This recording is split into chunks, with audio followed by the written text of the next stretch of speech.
একটা জাতির ধ্বংসের জন্য নৈতিকতা বিবর্জিত নেতৃত্বই যথেষ্ট। আপনার বাবা নেতা ছিল, আপনি ছেলে, তো আপনি নেতা, এটাকে নেতৃত্ব বলে না। আপনি যদি মানুষকে প্রভাবিত করবার ক্ষমতা হাসিল করেন, মানুষের কাজে আসেন, আপনাকে যদি সমাজে কাজে লাগে, আপনি মানুষকে সাপোর্ট করেন, তখন আপনি নেতা হয়ে ওঠেন।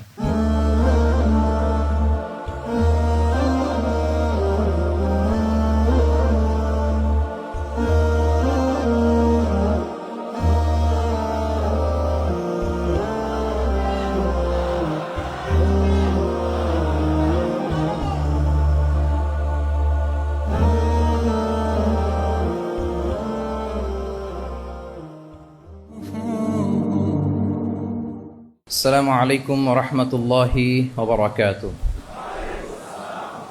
نحمده ونصلي على رسوله الكريم.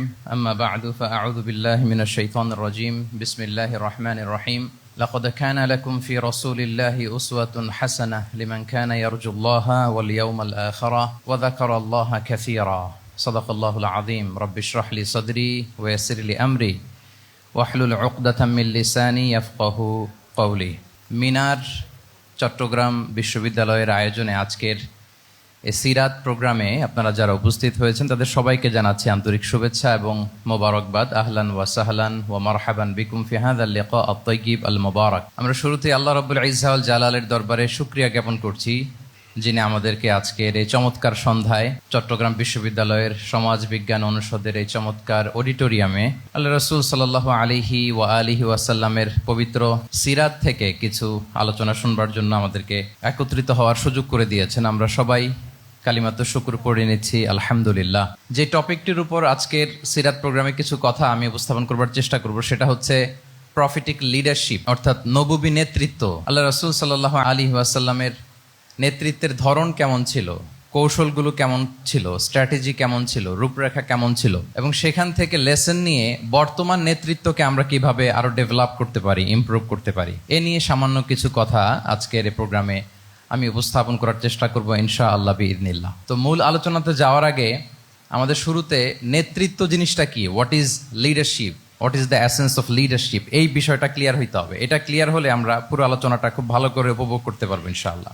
আমি অডিয়েন্সের মধ্য থেকে শুনতে চাই যে নেতৃত্ব বলতে আমরা আসলে কি বুঝি, হোয়াট ইজ লিডারশিপ। লিডারশিপ মানে অন্যকে প্রভাবিত করবার ক্ষমতা, এটাই হচ্ছে মূলত লিডারশিপ। নেতৃত্ব মানে আপনার যদি অন্যকে ইনফ্লুয়েন্স করার ক্ষমতা থাকে, আপনার যদি মানুষকে ম্যানেজ করার ক্ষমতা থাকে, প্রভাবিত করবার ক্ষমতা থাকে, এটাই বেসিকলি লিডারশিপ। যদি আমরা অন্যকে প্রভাবিত করতে পারি তাহলে বাই ডিফল্ট আমি নেতা হয়ে উঠি। এটা হচ্ছে লিডারশিপের মূল সংজ্ঞা বা প্রকৃত কথা। লেটস সে ক্লাস শেষে একজন তার বন্ধুদেরকে বলল চল খেলতে যাই, তো কেউ কেউ রাজি, আবার অনেকে রাজি না। সে কনভিন্স করা শুরু করলো, ফাইনালি সে সবাইকে কনভিন্স করে খেলতে নিয়ে গেল, এই যে লিডার হয়ে গেছে। ক্লিয়ার হয়েছে না ব্যাপারটা? তাহলে বেসিকলি অন্যকে প্রভাবিত করবার যে ক্ষমতা, এটাই হচ্ছে কি লিডারশিপ। যদি আমরা অন্যকে প্রভাবিত করতে পারি, ইনফ্লুয়েন্স করতে পারি। আমাদের সমাজে কিংবা রাষ্ট্রে আমরা যে সমস্যাগুলো দেখি, এগুলো বেসিকলি পোর লিডারশিপের কারণে। Poor leadership, because of poor leadership. যদি যথাযোগ্য নেতৃত্ব আমরা তৈরি করতে পারতাম, যোগ্য নেতৃত্ব যদি আমরা হাজির করতে পারতাম, তাহলে এই সমস্যাগুলো থাকতো না।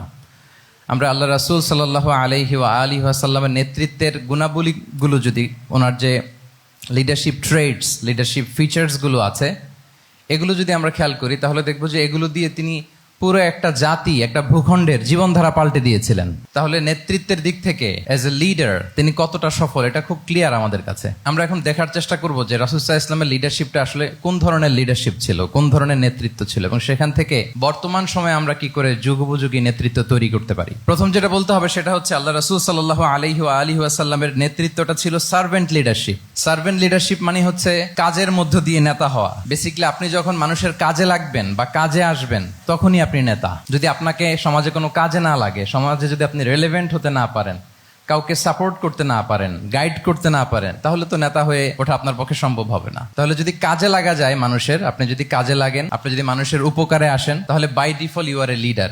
If you are society oriented, if you are people oriented, if you are service oriented, by default you're a leader. আমরা যদি আল্লাহ রাসূল সাল্লাল্লাহু আলাইহি ওয়া আলিহি ওয়াসাল্লামের জীবনের দিকে একটু খেয়াল করি, তাহলে দেখবো যে নবী হওয়ার আগেও কিন্তু আল্লাহ রাসূল সাল্লাল্লাহু আলাইহি ওয়াসাল্লামের এই ক্যারেক্টারিস্টিক্স গুলো ছিল, এই ফিচার গুলো ছিল। উনি মানুষের অনেক কাজে এসেছেন, তিনি মানুষকে সাপোর্ট করতেন, বিপদে তাদের পাশে দাঁড়াতেন, তাই না? তিনি তো অফিসিয়ালি 40 বছর বয়সে নবী হলেন, যদিও আল্লাহর এলেমে তিনি অনেক আগে থেকেই নবী। কিন্তু দুনিয়াতে আল্লাহ রাসূল সাল্লাল্লাহু আলাইহি ওয়াসাল্লাম যখন 40 বছর বয়সে উপনীত হলেন, তখনই তো হেরা গুহায় নাজিল হলো, ইকরা বিসমি রাব্বিকাল্লাযী খালাক, read in the name of your lord who has created. এই যে 5টা আয়াত নাজিল হলো, উনি নিয়ে আসলেন, কাঁপতে লাগলেন। খাদিজা রাদিয়াল্লাহু তাআলা আনহার কাছে বললেন যে মনে হয় আমি মারা যাব, আমাকে কম্বল চাপা দাও, আমার ভয় লাগছে, আমি কাঁপছি। তখন খাদিজা রাদিয়াল্লাহু তাআলা আনহা ওনাকে আশ্বস্ত করলেন, ওয়াল্লাহি লা ইউখজিকাল্লাহু আবাদা, আপনি ভয় পাবেন না, আল্লাহ আপনাকে অপদস্থ করবেন না। ইন্নাকা লা তাসিলুর রাহিমা ওয়া তাসদুকুল হাদিসা, নিশ্চয় আপনি আত্মীয়তার সম্পর্ককে বজায় রাখেন, আপনি সবসময় সত্য কথা বলেন। ওয়া তাহমিলুল কাল্লা, আপনি মানুষের বোঝা বয়ে দেন। ওয়া তাকসিবুল মা'দুমা, যার উপার্জন করার কোনো সক্ষমতা নেই তার জন্য আপনি উপার্জন করেন, তাকে আপনি ফিনান্সিয়াল সাপোর্ট করেন। ওয়া তাকরিউদ দাইফা, আপনি মেহমানকে খাওয়ান। ওয়া তুঈনু আলা নাওয়াইবিল হক, সত্য যেখানে বিপন্ন সেখানে আপনি সত্যের বীর সেনানী হয়ে দাঁড়িয়ে যান। তো এই ফিচার যাদের মধ্যে থাকে, এমন ব্যক্তিত্বকে আল্লাহ তাআলা কখনোই অপমান করতে পারেন না। আপনি চিন্তিত হবেন না, ডোন্ট ওয়ারি অ্যাবাউট ইট, কোনো ভয় নাই, কোনো চিন্তা নাই, আপনি আশ্বস্ত হন। তাহলে দেখেন, এই যে 6টা গুণের কথা খাদিজা রাদিয়াল্লাহু তাআলা আনহা বললেন, এগুলো কিন্তু রাসূল সাল্লাল্লাহু আলাইহি ওয়াসাল্লাম নবী হওয়ার আগের গুণ। অর্থাৎ 40 বছর বয়সে তিনি উপনীত হওয়ার আগেই ওনার এই অভ্যেস ছিল যে উনি অন্যের বোঝা বইয়ে দিতে হেল্প করতেন, মানুষকে সাপোর্ট করতেন। যার উপার্জন করার সুযোগ নাই, ক্ষমতা নাই, তাকে তিনি উপার্জন করে দিতেন, মানে তাকে ফিনান্সিয়ালি সাপোর্ট করতেন, মেহমান খাওয়াতেন। তার মানে নবী হওয়ার আগেই উনি জনকল্যাণমূলক কাজে নিজেকে সম্পৃক্ত রেখেছেন। মানুষকে তিনি সাপোর্ট করতেন, মানুষকে হেল্প করতেন, উনি মানুষের কাজে লাগতেন। আর যে মানুষের কাজে লাগে, মানুষের উপকারে আসে, জনকল্যাণমূলক কাজে নিজেকে সম্পৃক্ত রাখে, বাই ডিফল্ট সে নেতা, বাই ডিফল্ট সে কি নেতা হয়ে যায়। তাহলে to serve before to lead, নেতৃত্ব এটা আসলে পজিশনের সাথে সম্পৃক্ত না, ইটস অল অ্যাবাউট ইনফ্লুয়েন্স। আপনার বাবা নেতা ছিল, আপনি ছেলে, তো আপনি নেতা, এটাকে নেতৃত্ব বলে না। আপনি যদি মানুষকে প্রভাবিত করবার ক্ষমতা হাসিল করেন, মানুষের কাজে আসেন, আপনাকে যদি সমাজে কাজে লাগে, আপনি মানুষকে সাপোর্ট করেন, তখন আপনি নেতা হয়ে ওঠেন। তাহলে রাসূল সাল্লাল্লাহু আলাইহি ওয়াসাল্লামের লিডারশিপটা যদি বুঝতে হয়, প্রথম কথা হচ্ছে ওনার লিডারশিপের প্যাটার্নটা ছিল সার্ভেন্ট লিডারশিপ, মানে সার্ভিস দেওয়ার মধ্য দিয়ে উনি নেতা বনে গেছেন। নবী হওয়ার আগেই ওনার মধ্যে এই ট্রেড ছিল, উনি মানুষকে সার্ভিস দিতেন। আরবিতেও একটা কথা আছে, সাইয়্যিদুল কওমি খাদিমুহুম, মানে যিনি সমাজের নেতা তিনি হবে সমাজের সবচেয়ে বড় খাদেম। যিনি নেতা হবেন তিনি সমাজের সবচেয়ে বড় কি হবেন? খাদেম হবেন। আমি টোটাল 12টা পয়েন্ট আলোচনা করবার চেষ্টা করবো ইনশাআল্লাহ। প্রথম পয়েন্টটা হচ্ছে সার্ভেন্ট লিডারশিপ, মানে to serve before to lead. নেতা হওয়ার আগে খাদেম হইতে হবে। কি হইতে হবে? খাদেম হইতে পারলে আপনি বাই ডিফল্ট নেতা। তাহলে আল্লাহ রাসূল সাল্লাল্লাহু আলাইহি ওয়া আলিহি ওয়াসাল্লামের নেতৃত্বের প্রথম কথা হচ্ছে ওনার লিডারশিপ প্যাটার্নটা ছিল সার্ভেন্ট লিডারশিপ। এটা হচ্ছে নাম্বার 1। 2 নাম্বার কথা হচ্ছে নেতৃত্বের জন্য যেটা লাগে সেটা হচ্ছে কম্পিটেন্স। কিছু কম্পিটেন্স লাগে, এর মধ্যে অন্যতম কম্পিটেন্স হচ্ছে অ্যালোকুয়েন্স, বাগ্মিতা, বক্তব্যের পারঙ্গমতা, এটা লাগে। মানে যিনি নেতা হবেন তিনি কথা বলতে জানতে হবে, কথা বলতে পারতে হবে। এবার বলেন তো, আল্লাহ রাসূল সাল্লাল্লাহু আলাইহি ওয়াসাল্লামের এই কোয়ালিটিটা ছিল কি ছিল না? অসাধারণ কমিউনিকেশন স্কিল ছিল আল্লাহ রাসূল সাল্লাল্লাহু আলাইহি ওয়া আলিহি ওয়াসাল্লামের। এবং ওনার পাবলিক স্পিকিং এর যে কি দক্ষতা, আমরা ওনার বিভিন্ন বক্তব্যে, ওনার জুমার খুতবায়, ওনার বিভিন্ন আলোচনায়, বক্তব্যগুলো থেকে আমরা বুঝতে পারি। তাহলে নেতা হইতে হলে তার এলোকোয়েন্স লাগে, বাগ্মিতা লাগে। একজন মানুষ সর্বপ্রথম কোন জিনিসের প্রেমে পড়ে জানেন? কথার প্রেমে পড়ে। কিসের?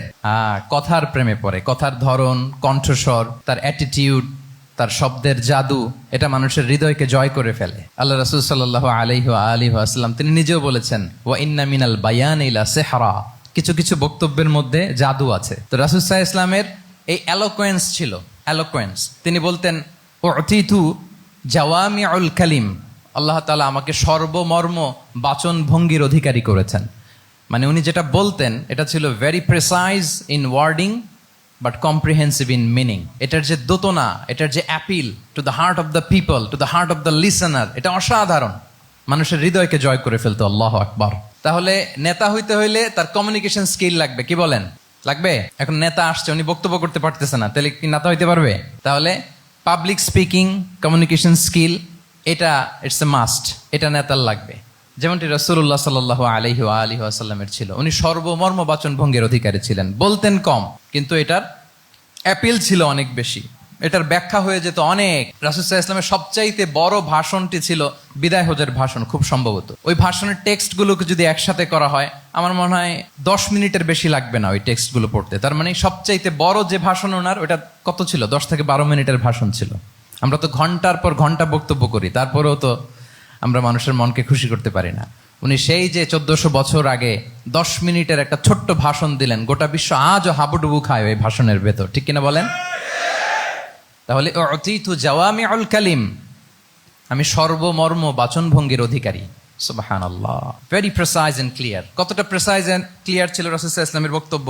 আম্মা জান আয়েশা রাদিয়াল্লাহু তাআলা আনহা বলেন, লাউ আদ্দাহুল আদ্দু লা আহসাহু। তিনি যখন বক্তব্য করতেন, কেউ যদি চাইতো যে দেখি কয়টা শব্দ বললেন বক্তব্যে, কয়টা বাক্য বললেন, চাইলে মুহূর্তে গুনে ফেলা যেত সেটা। এত প্রিসাইজ এন্ড ক্লিয়ার বক্তব্য ছিল যে তিনি কয়টা বাক্য ব্যবহার করেছেন, কয়টা শব্দ ইউজ করেছেন এই বক্তব্যে, চাইলে যে কেউ গুনে ফেলতে পারত। এবং তিনি খুবই শুদ্ধ আরবিতে কথা বলতেন, আফসাহুল লিসান ছিলেন। বিশুদ্ধ ভাষায় কথা বলতে পারা এটা অনেক জরুরি। রাসূল সাল্লাল্লাহু আলাইহি ওয়াসাল্লাম অত্যন্ত বিশুদ্ধ আরবিতে কথা বলতেন, এবং বিশুদ্ধ আরবি জানাটা বা বিশুদ্ধ ভাষাটা এত জরুরি যে আল্লাহ তাআলা তার প্রিয় হাবিবকে এই বিশুদ্ধ ভাষা শেখানোর জন্য মায়ের বুকের দুধ খাওয়া থেকে বঞ্চিত রেখেছিলেন। আই রিপিট, আমি আবারও বলছি, বিশুদ্ধ ভাষাটা এত জরুরি যে আল্লাহ তাআলা তার প্রিয় হাবিবকে মায়ের বুকের দুধ থেকে বঞ্চিত রেখেছেন শুধু বিশুদ্ধ ভাষার জন্য। তিনি কিন্তু মায়ের বুকের দুধ খেতে পারেন নাই।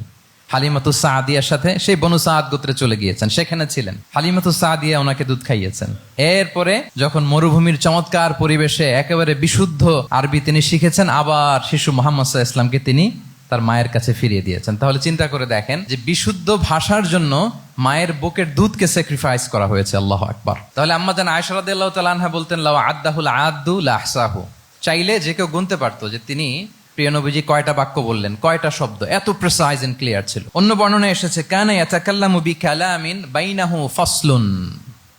তিনি এমন ভাবে কথা বলতেন, কথার মাঝখানে মাঝখানে পজ দিতেন। কে দিতেন? পজ দিতেন, মানে একটু থামতেন যাতে করে শ্রোতারা বুঝতে পারে। ইয়াতাকাল্লামু বিকালামিন বাইনাহু ফাসলুন, বলতে বলতে মাঝে মাঝে একটা পজ দিতেন যাতে সবাই বুঝতে পারে। ইয়াহফাযুহু মান জালাসা ইলাই, আশেপাশে যারা বুঝতো, তারা বসতো, তারা সহজে এটা মুখস্থ করে ফেলতে পারে। পজ দিয়ে দিয়ে, থেমে থেমে, এত চমৎকার করে ওনার প্রেজেন্টেশন ছিল, বক্তব্য মালাগুলো ছিল, ফলে যারা শুনতেছে ইজিলি মুখস্থ করে ফেলতে পারত। এবং গুরুত্বপূর্ণ কথা তিনি এমফাসাইজ করতেন, 3 বার বলতেন। একবার তিনি বলতেছেন, আত্তাকওয়া হা হুনা হা হুনা হা হুনা ওয়া ইউশিরু ইলা সাদরিহি সালাসা মাররাত। তাকওয়াকে তিনি এখানে রেফার করেছেন। আমরা তো মনে করি তাকওয়া সব ঢুকে গেছে এখানে, তাকওয়া ঢুকে গেছে টুপিতে, তাকওয়া ঢুকে গেছে জামাতে, এগুলো তাকওয়ার একটা নমুনা। কিন্তু আল্লাহ রাসূল সাল্লাল্লাহু আলাইহি ওয়াসাল্লাম বলেছেন তাকওয়া এখানে এখানে এখানে, এভাবে 3 বার তিনি ইঙ্গিত করেছেন। গুরুত্বপূর্ণ কথাকে তিনি এভাবে এমফাসাইজ করতেন। মাঝে মাঝে এমন আবেগঘন বক্তব্য উপস্থাপন করতেন, সাহাবারা অশ্রুসিক্ত হতো। ওয়াজিলাত মিনহাল কুলুব যারাফাত মিনহাল উয়ুন। সাহাবারা বলতেন যে আমরা অশ্রুসিক্ত হতাম, আমাদের হৃদয় বিগলিত হতো। এত চমৎকার মর্মস্পর্শী বক্তব্য তিনি করতেন। এটা প্রেক্ষাপটের আলোকে। আবার যুদ্ধের ময়দানে যখন কমান্ড করতেন, তখন আলা সাউতু ওয়াশতাদ্দা গদাবু, তিনি রেগে যেতেন, উঁচু কণ্ঠে তিনি কথা বলতেন, মনে হচ্ছে একজন সেনাবাহিনীর কমান্ডার তার ব্যাটালিয়নকে কমান্ড করছেন। আল্লাহু আকবার। তাহলে বক্তব্যের যত দিক হতে পারে, স্লো মোশনে তেজস্বী বক্তব্য, খুব জ্বালাময়ী বক্তব্য, আবার মর্মস্পর্শী বক্তব্য, সব ধরনের বক্তব্য তিনি করতেন। সুবহানাল্লাহ। তাহলে এলোকোয়েন্স, 2 নাম্বার হচ্ছে এলোকোয়েন্স। কম্পিটেন্সের খুব গুরুত্বপূর্ণ একটা অংশ হচ্ছে এলোকোয়েন্স, বাগ্মিতা। এটা একজন নেতার থাকা চাই। কি বলেন? একজন নেতার এরকম বক্তব্য দিতে জানতে হবে না? আল্লাহ রাসূল সাল্লাল্লাহু আলাইহি ওয়া আলিহি ওয়াসাল্লাম তিনি ঠিক এইভাবে বক্তব্য করতেন। মাঝে মাঝে তিনি ইমোশনাল ইন্টেলিজেন্স ইউজ করতেন, মানে আবেগ অনুভূতিকে নাড়িয়ে দিয়ে শ্রোতাকে প্রভাবিত করে ফেলা। স্পিরিচুয়াল ইন্টেলিজেন্স বা ইমোশনাল ইন্টেলিজেন্স তিনি বক্তব্যের মধ্যে ব্যবহার করতেন। এমনভাবে তিনি নাসিহাত করতেন, এমনভাবে কথা বলতেন, মানুষের আবেগ অনুভূতিকে তিনি নাড়িয়ে দিতেন। আল্লাহু আকবার। ছোট্ট একটা উদাহরণ এখানে আমি হাজির করি। আপনারা হুনাইনের যুদ্ধের কথা নিশ্চয়ই শুনেছেন। কত হিজরিতে হয়েছিল? 8ম হিজরি। তার মানে মক্কা বিজয়ের ইমিডিয়েট পরেই, কয়েক সপ্তাহ পরেই তো হুনাইনের যুদ্ধ হয়েছিল। তো এই হুনাইনের যুদ্ধে অনেক ওয়ার বুটিজ মুসলমানদের করতলগত হয়েছিল, মানে অনেক গানিমাত, অনেক সম্পদ ওনারা যুদ্ধ শেষে যুদ্ধলব্ধ সম্পদ হিসেবে পেয়েছিলেন। 24,000 উট, প্রায় 40,000 ভেড়া, এত পরিমাণ গানিমত যখন রাসূল সাল্লাল্লাহু আলাইহি ওয়াসাল্লাম পেলেন, তিনি এগুলো বন্টন করতে শুরু করলেন। কিন্তু রাসূল সাল্লাল্লাহু আলাইহি ওয়াসাল্লাম তিনি বন্টন করতে যে আনসারী সাহাবীদেরকে, অর্থাৎ মদিনার যে সাহাবারা, তাদেরকে কিছুই দিলেন না, বরং তিনি মক্কার সাহাবাদেরকে দিলেন, অন্যান্য গোত্রের লোকদেরকে দিলেন, আশেপাশের সবাইকে দিলেন, কিন্তু দিলেন না কাদেরকে? আনসারী সাহাবীদেরকে। তো ফলে এত বিশাল ওয়ার বুটিজ, এর মধ্যে থেকে কিছুই আনসারীরা পেল না। ওনাদের মধ্যে ক্ষোভের জন্ম নিল। ক্ষোভ থেকে ওনারা সমালোচনা করতে আরম্ভ করলেন আল্লাহ রাসূল সাল্লাল্লাহু আলাইহি ওয়াসাল্লামের। এবং সমালোচনা করতে করতে এটা এমন পর্যায়ে চলে গেল, এক পর্যায়ে তারা বলতে আরম্ভ করলো যে আমরা ওনার জন্য জান দিলাম, জীবন দিলাম, আজকে উনি এত সম্পদ পেয়ে সব নিজ এলাকার লোকদের মাঝে বন্টন করে দিল, এটা কি ঠিক করলো উনি? আল্লাহ তাআলা আল্লাহর নবীকে ক্ষমা করুক। মানে কেমন যেন রাসূল একটা ভুল করে ফেলছেন, রাসূল সাল্লাল্লাহু আলাইহি ওয়াসাল্লাম ওনাদেরকে দিতে বাধ্য ছিলেন, এটা যেহেতু দেন নাই, আল্লাহ তার রাসূলকে ক্ষমা করুক, এরকম একটা কথা তারা বলে ফেললেন। এটা তো অনেক বড় কথা। আল্লাহ রাসূল সাল্লাল্লাহু আলাইহি ওয়া আলিহি ওয়াসাল্লাম যখন এই কথা শুনলেন, তখন তিনি আনসারী সাহাবীদেরকে জড়ো করে একটা গেট টুগেদার করে এমন ইমোশনালি ওনাদেরকে কাবু করলেন, ইমোশনাল ইন্টেলিজেন্স ইউজ করলেন। এখানে তারা এসেছিল ক্ষোভ নিয়ে, অসন্তোষ নিয়ে, পরে সবাই কান্না করে রাসূল সাল্লাল্লাহু আলাইহি ওয়াসাল্লামের কাছে ক্ষমা চেয়ে সেই মজলিস থেকে উঠতে বাধ্য হয়েছে। তিনি সবাইকে ডেকে বললেন, ইয়া মা'আশারাল আনসার আলাম আতিকুম দুল্লালান ফাহাদাকুমুল্লাহ ওয়া আলাতান ফাআগনাকুমুল্লাহ ওয়া আ'দাআন ফাআল্লাফাল্লাহু বাইনা কুলুবিকুম। চমৎকার চমৎকার এক্সপ্রেশন, যে ওহে আনসাররা, আমি কি তোমাদেরকে পথভ্রষ্ট পাইনি, পথহারা পাইনি? আমার ওসিলায় তোমরা হেদায়েতের দেখা পেয়েছো। আমি কি তোমাদেরকে নিঃস্ব পাইনি? আমার ওসিলায় তোমরা সমৃদ্ধ হয়েছে, সম্পদশালী হয়েছে। আমি কি তোমাদেরকে যুদ্ধরত অবস্থায় পাইনি? আউস খাজরাজ তোমরা তো ফাইট করতেছিলে ইচ আদার। আমি যে তোমাদের মধ্যে সম্প্রীতি আর ভালোবাসার মেলবন্ধনে তোমাদেরকে একত্রিত করে দিলাম। আওয়াজাতুম ফি আনফুসিকুম ফি লুআআতিম মিনাদ দুনিয়া। আর দুনিয়ার সামান্য কিছু জিনিসের কারণে তোমরা মনে কষ্ট পাচ্ছ, যেটা দিয়ে আমি কিছু মুসলিমদের হৃদয়কে আকৃষ্ট করছিলাম। তা আল্লাফতু বিহা কওমান লিউসলিমু ওয়া ওয়াকালতুকুম ইলা ইসলামিকুম। আমি কিছু মুসলিমদেরকে এগুলো দিয়ে তাদের হৃদয়টাকে ইসলামের প্রতি আরো অ্যাট্রাক্টেড করতেছিলাম, আর তোমাদেরকে তোমাদের ইসলামের উপরই আমি ছেড়ে দিয়েছি। আমি জানি আমার আনসাররা, তাদের হৃদয়ে যে ইসলাম আছে এটাই তাদের জন্য যথেষ্ট। আমা তারদাউনা আইয়াযহাবান নাসু বিশ-শাতি ওয়াল বাঈর ওয়া তারজিউনা বিরাসূলিল্লাহি ফি রিহালিকুম। Won't you be happy that people go back to their country with sheep and camel, and you go back to your country with Rasulullah? Allahu Akbar. তোমরা কি এতে খুশি হবে না? মানুষ উট আর ভেড়া নিয়ে তাদের এলাকায় ফিরবে, আর তোমরা আল্লাহর রাসূলকে নিয়ে তোমাদের এলাকায় ফিরবে। এরকম একটার পর একটা ইমোশনালি রাসূল সাল্লাল্লাহু আলাইহি ওয়াসাল্লাম যখন আনসার সাহাবীদেরকে কাবু করতে লাগলেন, ওনারা এমনভাবে কান্নার রোল জুড়ে দিল, এমনভাবে অনুতপ্ত হলো, কাঁদতে শুরু করলো। পরে এরা বলতে আরম্ভ করলো, আমি তো দুই একটা বাক্য বললাম, লম্বা চূড়া মন মাতানো বক্তব্য, হৃদয় স্পর্শী বক্তব্য। তারা বললো, ইয়া রাসূলুল্লাহ, আমরা শুধু আপনাকে পেয়েই খুশি। রাসূল সাল্লাল্লাহু আলাইহি ওয়াসাল্লাম বলেন, গোটা বিশ্বের মানুষ যদি এই পথ ধরে আর আনসারীরা যদি এই পথ ধরে, আমি এই পথ ছেড়ে দিয়ে আনসারীদের পথে হাঁটবো। আল্লাহ তুমি আনসারদের ক্ষমা করো, তাদের সন্তানদের ক্ষমা করো, তাদের নাতিদেরকে ক্ষমা করো। এভাবে মর্মস্পর্শী বক্তব্য যখন ইমোশনাল ইন্টেলিজেন্স দিয়ে যখন রাসূল সাল্লাল্লাহু আলাইহি ওয়াসাল্লাম বললেন, সব আনসারী সাহাবারা কাঁদতে আরম্ভ করলেন। সবাই ফাবাকাল কওমু হাত্তা আখদালু লুহাহুম, তাদের প্রত্যেকের দাড়ি ভিজে গেল, এমন কান্না জুড়ে দিল। আল্লাহু আকবার।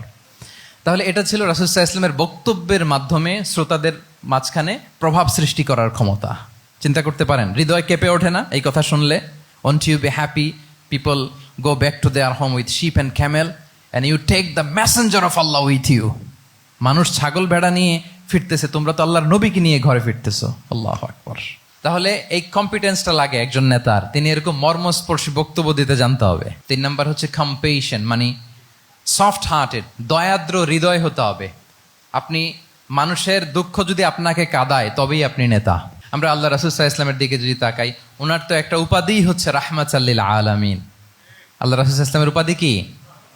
ওমা আরসালনাকা ইল্লা রাহমাতাল লিল আলামিন। We have not sent you but as mercy for all the worlds. নবী হে, আপনাকে সবার জন্য আমি মার্সি করে পাঠিয়েছি, রাহমা করে পাঠিয়েছি। আপনি সবার জন্য রহমত, মানুষের জন্য, ম্যানকাইন্ড, জিনকাইন্ড, অ্যানিমালস, সবার জন্য আপনি রাহমা। রাসূল সাল্লাল্লাহু আলাইহি ওয়াসাল্লাম কতটা দয়াদ্র ছিল।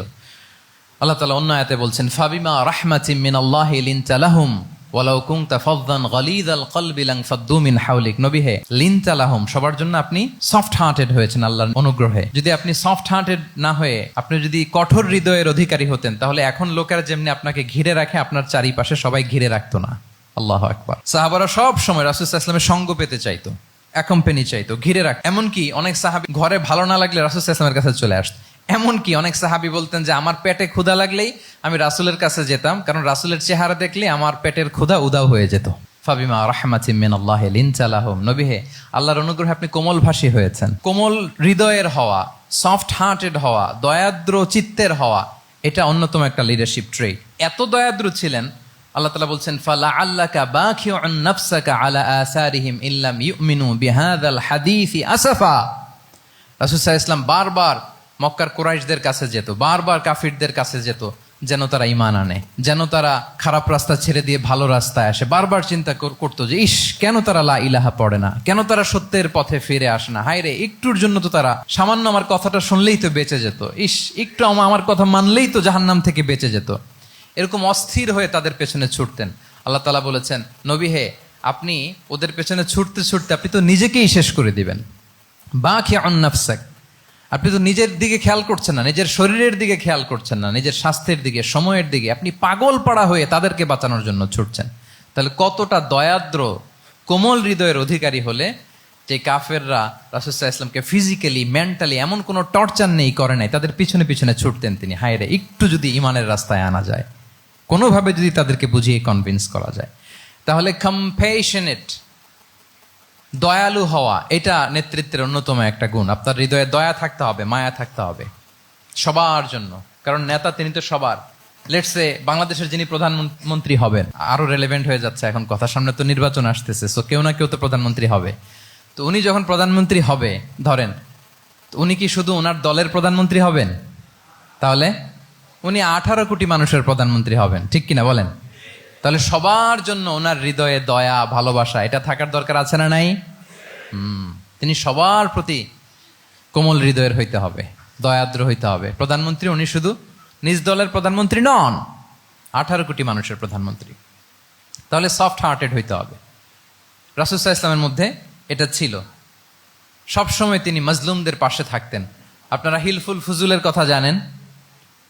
ওনার বয়স যখন 35, ইয়ামানের এক ব্যবসায়ী আসছিল মক্কায় ব্যবসা করতে। পণ্য বিক্রির পরে আস ইবনে ওয়াইল নামে এক দুষ্ট জালেম, সে পণ্য নিয়ে বলে, আমরা এই এলাকার লোক, আমরা দাম দিব না, কি করতে পারো করো।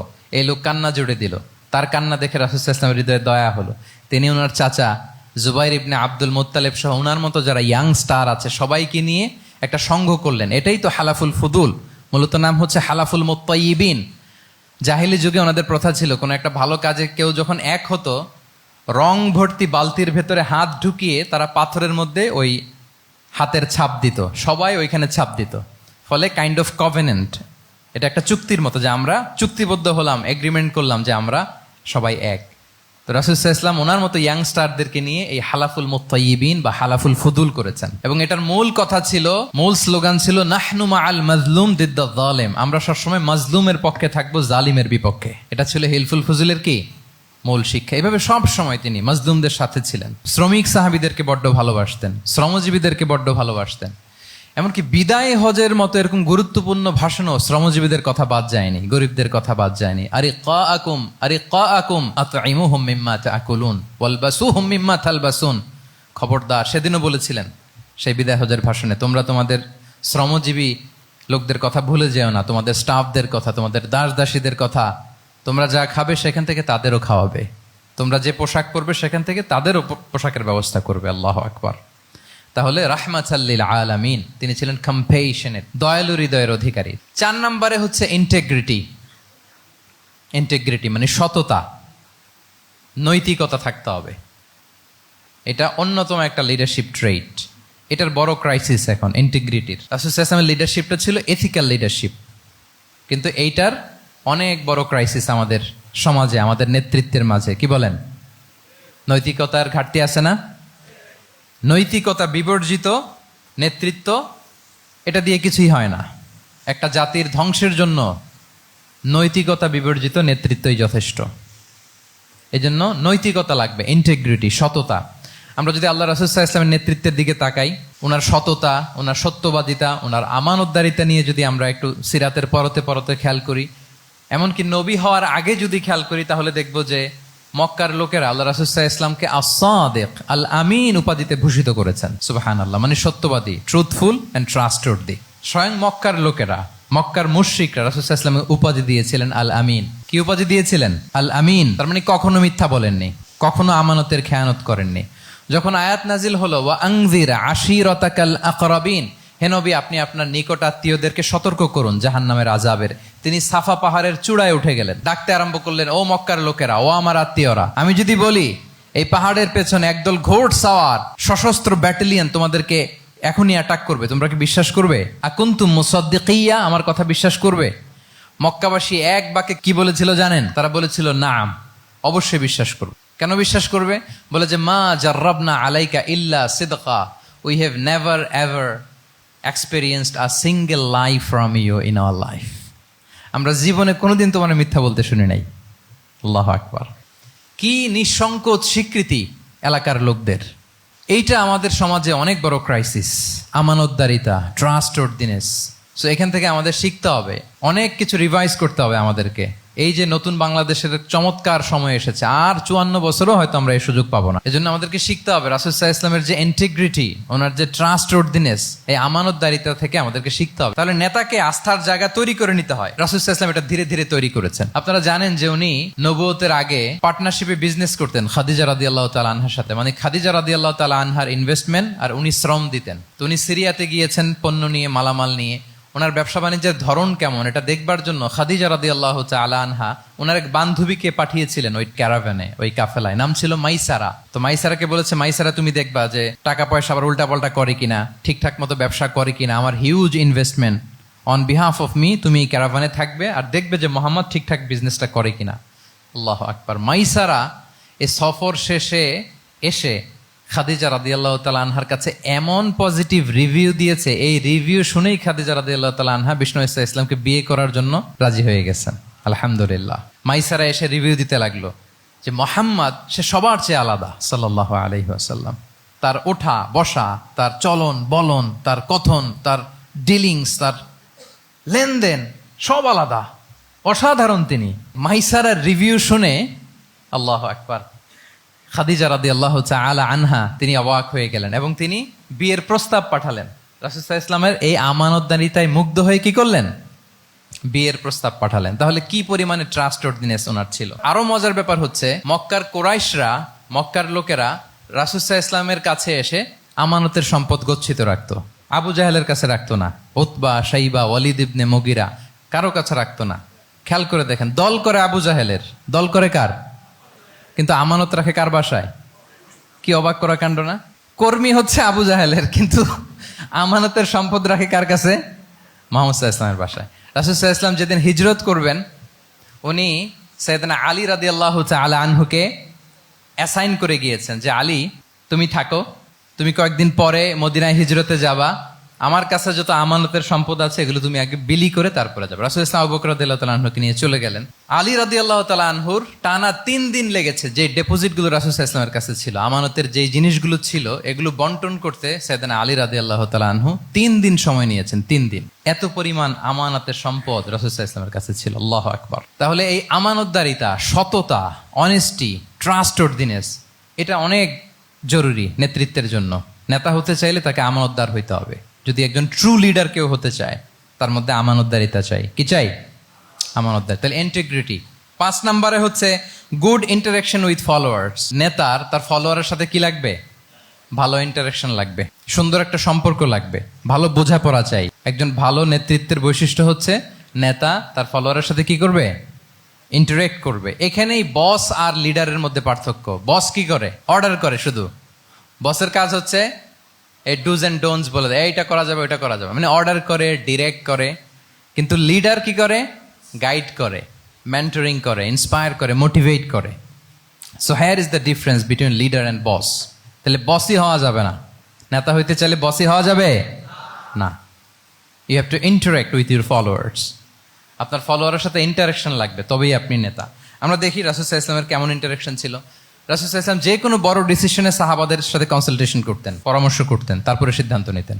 ওয়াশাবিরহুম ফিল আমর, এই আয়াতের ভিত্তিতে তিনি সবার সাথে কি করে নিতেন? সাহাবাদের সাথে পরামর্শ করে নিতেন।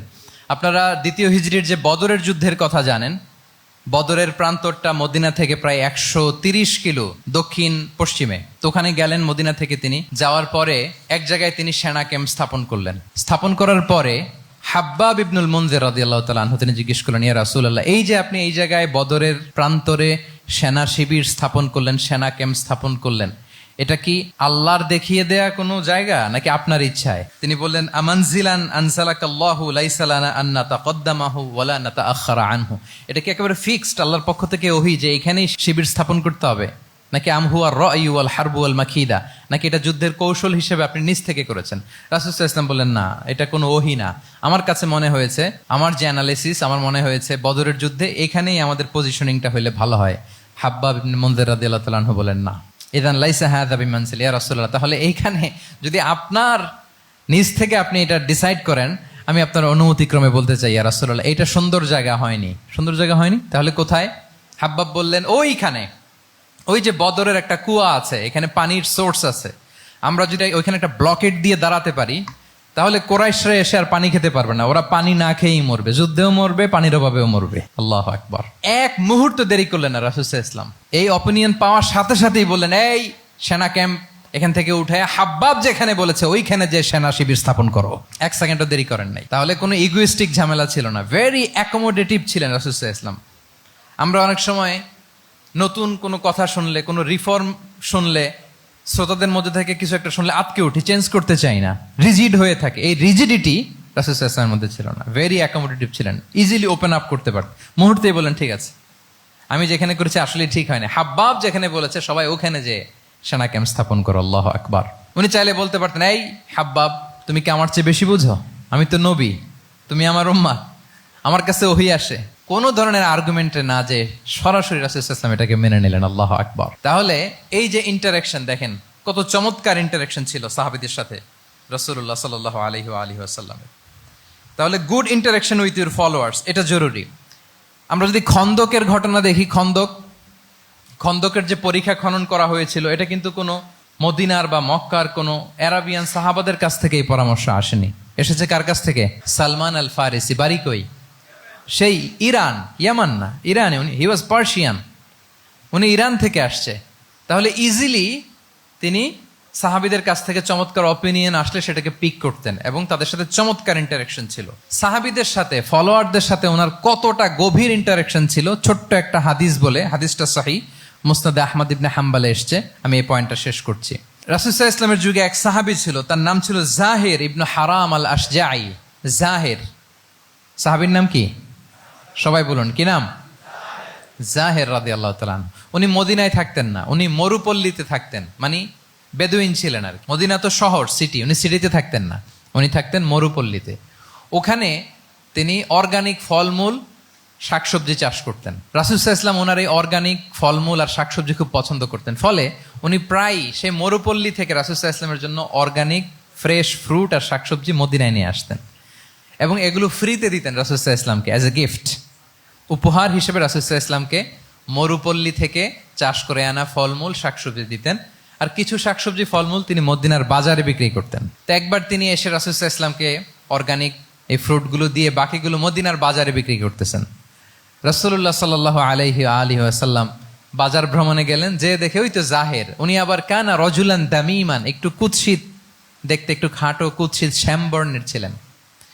তো ওনাকে দেখেই রাসূল সাল্লাল্লাহু আলাইহি ওয়াসাল্লাম পিছন থেকে এরকম ঝাপটে ধরলেন। উনি তো দেখতে পারতেছেন না কে ধরলো। উনি বলে, মান হাদা আরসিলনি, এই ছাড়ো ছাড়ো, কে কে, এই কোন লোক আমারে ধরলো? ছাড়ো ছাড়ো করে অস্থির। যখন পিছনে ফিরে দেখে আল্লাহ রাসূল সাল্লাল্লাহু আলাইহি ওয়াসাল্লাম, এখন আর ছাড়াছাড়ি করে না, এখন ওনার পিঠটা রাসূল সাল্লাল্লাহু আলাইহি ওয়াসাল্লামের বুক মোবারকের দিকে আরো লাগাই দিচ্ছে এইভাবে। সুবহানাল্লাহ। এতক্ষণ বলে, এই কে, ছাড়ো ছাড়ো। যখন দেখে রাসূল সাল্লাল্লাহু আলাইহি ওয়াসাল্লাম এখন আর তাড়াহুড়ো করতেছে না, এখন ওনার পিঠটা রাসূল সাল্লাল্লাহু আলাইহি ওয়াসাল্লামের বুক মোবারকের সাথে আরো ঠেলে দিচ্ছে। রাসূল সাল্লাল্লাহু আলাইহি ওয়াসাল্লাম এবার মজার ছলে বললেন, মাইয়াশতারি হাযাল আবদ, ফান করে বলতেছেন, এই একটা দাস আছে আমার কাছে, এই লোকটারে কে কিনবে, আমি বেচবো। জাহির রাদিয়াল্লাহু তাআলা আনহু বলেন, ইয়া রাসূলুল্লাহ, ইদান ওয়াল্লাহি তাজিদুনি কাসিদান, আমি কালো মানুষ, আমি সস্তা মানুষ, আমারে বেচলে বেশি দাম পাবেন না আপনি। আমি তো সস্তা মানুষ ইয়া রাসূলুল্লাহ। রাসূল সাল্লাল্লাহু আলাইহি ওয়াসাল্লাম বললেন, আনতা লাস্তা ইনদাল্লাহি কাসিদ ইয়া জাহির। হে জাহির, তুমি আল্লাহর কাছে সস্তা নও, আনতা ইনদাল্লাহি গালি, তুমি আল্লাহর কাছে বড্ড দামি। তোমার স্কিন ব্রাইট কালার না, তুমি কুৎসিত, তুমি দুনিয়াতে সস্তা হতে পারো, কিন্তু আমার আল্লাহর দরবারে তুমি কভু সস্তা নও। আনতা ইনদাল্লাহি গালি, আল্লাহর কাছে তুমি বড্ড দামি। দেখেন ইন্টারেকশন কোন মাত্রায় গেলে পিছন থেকে যে এরকম হাক করা যায়, ঝাপটে ধরা যায় এক সাহাবীকে, সুবহানাল্লাহ বিহামদি। এরকম গুড ইন্টারাকশন ছিল অনেক অনেক ভুরি ভুরি সিরাতের পরতে পরতে আপনারা পাবেন যে রাসূল সাল্লাল্লাহু আলাইহি ওয়াসাল্লামের সাথে সাহাবাদের ইন্টারাকশন কত চমৎকার ছিল। 6 নম্বরে হচ্ছে কারেজ, সাহসিকতা। নেতা হইতে হইলে সাহস লাগবে না? নেতারে বাঁচানোর জন্য কর্মীরা দৌড়াইতেছে সামনে, নেতা যদি ছোটে পেছনে, তাহলে হবে? তাহলে তো তাকে নেতা বলা যায় না। কি বলেন? নেতার তো হি শুড বি কারেজাস, তার সাহসী হইতে হবে, দুর্দান্ত সাহস থাকতে হবে তার। রাসূল সাল্লাল্লাহু আলাইহি ওয়াসাল্লামের এরকম দুর্দান্ত সাহস ছিল, অত্যন্ত সাহসিকতার অধিকারী তিনি ছিলেন। এবং এই লিডারশিপ ট্রেটটা খুবই জরুরি, এটাকে বলে mother skill. Courage is a mother skill, এটাই সব। এই হিম্মত লাগবে। আর রাজুলু যু হিম্মা ইউহিল উম্মাহ, যার হিম্মত আছে সেই জাতিকে জাগাতে পারে, ঠিক কিনা? এই যে আমাদের কাছে তো উদাহরণ একেবারে হাতের কাছেই, এই যে 5 আগস্টে, এই যে জুলাই আপরাইজিং, যদি কারেজ না থাকতো আমাদের তরুণদের, আমাদের জেনজিদের, তাহলে এই পরিবর্তন কি আমরা দেখতে পেতাম? না। আমি গল্প শুনছিলাম যে এই চট্টগ্রাম বিশ্ববিদ্যালয় থেকে 2 জন শহীদ হয়েছে। আল্লাহ তাদের কবরগুলোকে তুমি জান্নাতে টুকরা বানিয়ে দাও। এই যে আমাদের তরুণরা তাজা রক্ত দিয়ে একটা চেঞ্জ এনেছে, পরিবর্তন, এটা তো কারেজ, তাদের সাহসিকতার বহিঃপ্রকাশ, ঠিক কিনা? এটা লাগবে। কেউ যদি লিড দিতে চায়, লিডার হতে চায়, তার এটা লাগবে, মাস্ট। রাসূল সাল্লাল্লাহু আলাইহি ওয়াসাল্লাম অত্যন্ত সাহসী ছিলেন। 2-1টা উদাহরণ আমরা সিরাত থেকে দেখি। একবার মদিনাতে রাত্রিবেলা বিকট একটা আওয়াজ হলো, বিকট এত আওয়াজ, সবাই ঘুম থেকে জেগে গেল। ঘুম থেকে জেগে সবাই হতভম্ব, কিরে এত আওয়াজ তো মদিনাতে কখনো শুনি না। ঘটনা কি? কেউ ঘোড়া নিয়ে, কেউ উট নিয়ে, কেউ খচ্চর নিয়ে, কেউ এমনি খালি পায়ে ছুটতে আরম্ভ করলো আওয়াজের দিকে, দেখি যাই কোথায় কি হলো। সবাই ছুটতে ছুটতে মাঝপথে যেয়ে দেখে রাসূল সাল্লাল্লাহু আলাইহি ওয়াসাল্লাম আওয়াজ কোথায় হয়েছে, কোত্থেকে হয়েছে দেখে ফিরে আসতেছে, আর বলতেছে লান তুরাউ, ডোন্ট ওয়ারি, আরে ভয় নাই, দেখে আসছি আমি, আল্লাহু আকবার, ভয় নাই, আমি দেখে আসছি, এভরিথিং ইজ ফাইন দেয়ার, সব ঠিক আছে, যাও ফিরো মদিনায় ফিরো। সবাই ভয় পেয়ে ঘোড়া টোরা ওট হাঁকিয়ে ছুটতে আরম্ভ করছে। অনেক দূর যাওয়ার পরে দেখে রাসূল সাল্লাল্লাহু আলাইহি ওয়াসাল্লাম আবু তালহা রাদিয়াল্লাহু তাআলা আনহুর একটা খুবই ক্ষিপ্ত ঘোড়া নিয়ে উনি দেখে ভিজিট করে ফিরে আসতেছেন। সুবহানাল্লাহ। তাহলে বিপদ ঘটলে নেতা থাকতে হবে কই, সামনে না পেছনে? আমাদের নেতারা থাকে কই? নাকি পেছনেও খুঁজে পাওয়া যায় না? It's a big crisis. নেতা থাকবে কোথায়? Front liner. Leader should be front liner. উনি তো লিড দিবে, নেতৃত্ব দিবে। এখন ওনারা যদি খুঁজে পাওয়া না যায়, তাহলে থাকবে কিছু না। এই যে শিখতে হবে আমাদের, যেমনটা রাসূল সাল্লাল্লাহু আলাইহি ওয়াসাল্লাম করলেন। বিকট আওয়াজ, উনি আগে চলে গেছে, কাউকে না বলে দেখে টেকে চলে আসতেছে। আল্লাহু আকবার। হুনাইনের যুদ্ধে এক পর্যায়ে মুসলমানরা পর্যদুস্ত হয়ে যাচ্ছিল, আপনারা অনেকে জানেন। To make the long story short, পুরো ঘটনাটা আমি আনবো না। সাহাবারা দিক বিদিক ছুটতে আরম্ভ করলো, পাহাড়ের উপর থেকে এমন প্রবল বেগে তীর ছোড়া হচ্ছিল, সাহাবারা টিকতে পারছিলেন না, কেউ এদিকে কেউ ওদিকে। রাসূল সাল্লাল্লাহু আলাইহি ওয়াসাল্লাম এই তীর তলোয়ারকে উপেক্ষা করে সামনে যেয়ে দাঁড়ালেন ঢালের মতো, আর বললেন আনা নবিয়্যু লা কাযিব আনা ইবনু আব্দুল মুত্তালিব। এই সাহাবারা, আনা নবিয়্যু লা কাযিব, আমি সত্য নবী, আমার দিকে ফেরো, I'm the grandson of Abdul Muttalib, আমি দাঁড়িয়ে আছি, ফেরো। রাসূল সাল্লাল্লাহু আলাইহি ওয়াসাল্লামের যখন এই সাহসী স্টেটমেন্ট তারা পেলেন, আবার আল্লাহু আকবার ধ্বনি নিয়ে সাহাবারা সামনের দিকে এগিয়ে গেছেন। এই যে আগালেন, আর পিছু ফিরলেন না, হুনাইন জয় করেই ছাড়লেন। আল্লাহু আকবার। তাহলে ইতিহাসের পরতে পরতে, সিরাতের পরতে পরতে আমরা দেখবো যে রাসূল সাল্লাল্লাহু আলাইহি ওয়াসাল্লাম হি ওয়াজ এ হাইলি কারেজাস, অনেক সাহসী একজন ব্যক্তিত্ব ছিলেন, অত্যন্ত সাহসী পুরুষ ছিলেন। তাহলে নেতা হইতে হইলে তার কি লাগবে? সাহসিকতা লাগবে, তার তো লিড দিতে হবে ফ্রন্ট লাইন থেকে। এবং কাপুরুষতা, ভীরুতা, এটা থেকে রাসূল সাল্লাল্লাহু আলাইহি ওয়াসাল্লাম পানা চেয়েছেন। আল্লাহুম্মা ইন্নী আউযু বিকা মিনাল হাম্মি ওয়াল হাযান ওয়া আউযু বিকা মিনাল আজজি ওয়াল কাসাল ওয়া আউযু বিকা মিনাল জুবনি ওয়াল বুখল। জুবন মানে কি? ভীরুতা, কাপুরুষতা। হে আল্লাহ, আমি ভীরুতা থেকে, কাপুরুষতা থেকে পানাহ চাই। আমরা যেন কাপুরুষ না হই, আমরা যেন ভীরু না হই, আমরা যেন সত্যের বীর সেনানী হয়ে আবু সাঈদের মতো এরকম 2 হাত প্রসারিত করে দাঁড়াতে পারি, ঠিক কিনা? এই যে courageous Abu Sayed, is the icon of courage of Bangladesh. কি বলেন? এই যে বুক টান টান করে যে হাত 2টা প্রসারিত করে দাঁড়ালো, আল্লাহু আকবার। গোটা বিশ্ব এখন তাকে আইকনিক ফিগার হিসেবে মেনে নিস, কি বলেন? গোটা বিশ্ব তাকে চিনছে, তার জন্য দোয়া করছে। তাহলে courage it's an essential leadership trade, এটা লাগবে প্রিয় ভাইয়েরা। আল্লাহ তাআলা এই কারেজ, এই সৎ সাহস দিয়ে আমাদেরকে ধন্য করুক। 7 নম্বরে হচ্ছে কনফ্লিক্ট রিজলভিং এবিলিটি, বিরোধ নিষ্পত্তি করার মতো যোগ্যতা থাকতে হবে নেতার। অর্থাৎ নেতা হইতে হবে এমন যে বিরোধকে নিষ্পত্তি করে দিতে পারে, মিটমাট করে দিতে পারে, ঝগড়া লাগলে মিটাই দিতে পারে। এটা গুরুত্বপূর্ণ কোয়ালিটি না নেতার জন্য, কি বলেন? রাসূল সাল্লাল্লাহু আলাইহি ওয়াসাল্লামের কিন্তু এটা ছিল, বিরোধ নিষ্পত্তি করা। রাসূল সাল্লাল্লাহু আলাইহি ওয়াসাল্লাম মক্কা থেকে মদিনায় যে 1 ঘন্টায় বছরের পর বছর চলে আসা যুদ্ধ, they use to fight each other, Aws and Khazraj, 1 ঘন্টায় যুদ্ধ থামাই দিয়েছেন। আল্লাহু আকবার। He was a very good mediator and arbitrator. রাসূল সাল্লাল্লাহু আলাইহি ওয়াসাল্লাম অত্যন্ত ভালো মধ্যস্থতাকারী ছিলেন, ভালো মধ্যস্থতাকারী তিনি ছিলেন। তিনি থামিয়ে দিতে পারতেন, বিরোধকে থামাতে পারতেন। আপনারা জানেন যে মক্কায় একবার সম্ভবত অগ্নিকাণ্ডের কারণে কাবা ঘর জ্বলে গিয়েছিল, ধ্বংস হয়েছিল, কিছু অংশ নষ্ট হয়ে গিয়েছিল। কাবাকে রিনোভেট করা হয়েছিল, ফলে কাবার একটা কর্নারে যে ব্ল্যাক স্টোন কর্নার, রুকনুল হাজারিল আসওয়াদ, হাজরে আসওয়াদ পাথরকে সরিয়ে রাখা হয়েছিল।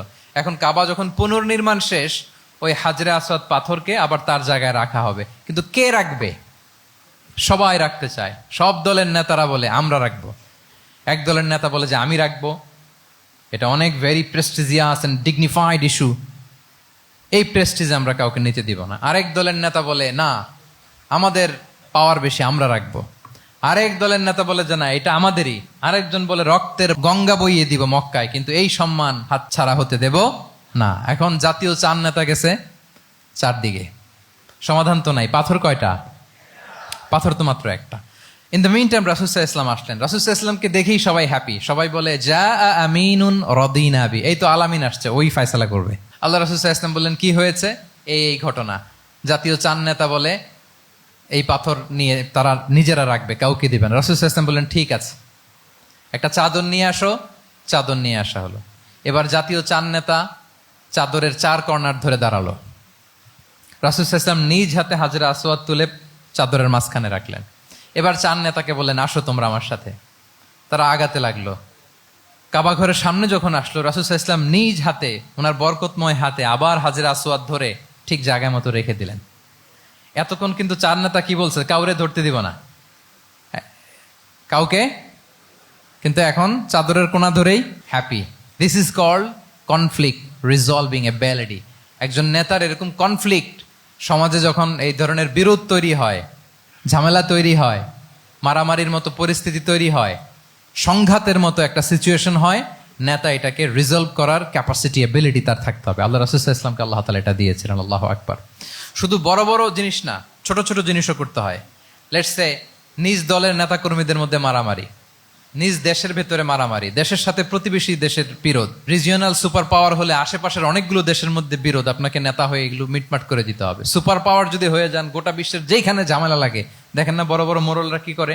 ওই কাতারে বসে বসে ওই আফগানিস্তান, তারপর ওই ইসরায়েল, কাতার মিলাই দিচ্ছে, দেখেন না এগুলো নিউজে আপনারা? This is called conflict resolving ability. কনফ্লিক্টকে রিজলভ করতে জানতে হয়। রাসূল সাল্লাল্লাহু আলাইহি ওয়াসাল্লাম এরকম রাষ্ট্রীয় পর্যায়ে, বড় বড় সামাজিক পর্যায়ে, এমনকি ফ্যামিলি অ্যাফেয়ার্সের মধ্যে যত বিরোধ লাগতো, রাসূল সাল্লাল্লাহু আলাইহি ওয়াসাল্লাম মিলাই দিতেন। আল্লাহু আকবার। ফ্যামিলি কাউন্সিলিং, এজন্য প্রত্যেক ইমাম খতিবদের এই কাউন্সিলিং এর উপর ট্রেনিং নেওয়া দরকার। আমাদের পরিবারগুলো ভেঙে যাচ্ছে, পরিবারগুলো কি হচ্ছে? ভেঙে যাচ্ছে। আমি পশ্চিমা দেশে আমাদের অনেক স্কলারদের দেখেছি, যারা ইমাম এবং খতিব, তাদের আলাদা করে উইকলি 7 ঘন্টা, 8 ঘন্টা, 10 ঘন্টা এরকম রাখতে হয় ফ্যামিলি কাউন্সিলিং এর জন্য। যাদের মধ্যে বিরোধ, হাজব্যান্ড ওয়াইফের ঝামেলা চলতেছে, উনি কাউন্সিলিং করে। এটা খুব জরুরি। আল্লাহ রাসূল সাল্লাল্লাহু আলাইহি ওয়াসাল্লাম এটা করতেন, সাহাবাদের মধ্যে করতেন, ইভেন নিজের স্ত্রীদের মধ্যেও করতেন। সহিহ বুখারীতে এসেছে, ওনার স্ত্রীদের মধ্যে 2টা গ্রুপ ছিল। পজিটিভলি নেন, 2টা গ্রুপ, আবার এটা ওই গ্রুপ মনে করেন না। অর্থাৎ মানবিক কারণে সামান্য যে জেলাসি থাকে এক স্ত্রীর সাথে আরেক স্ত্রীর, এটা তো খুব স্বাভাবিক।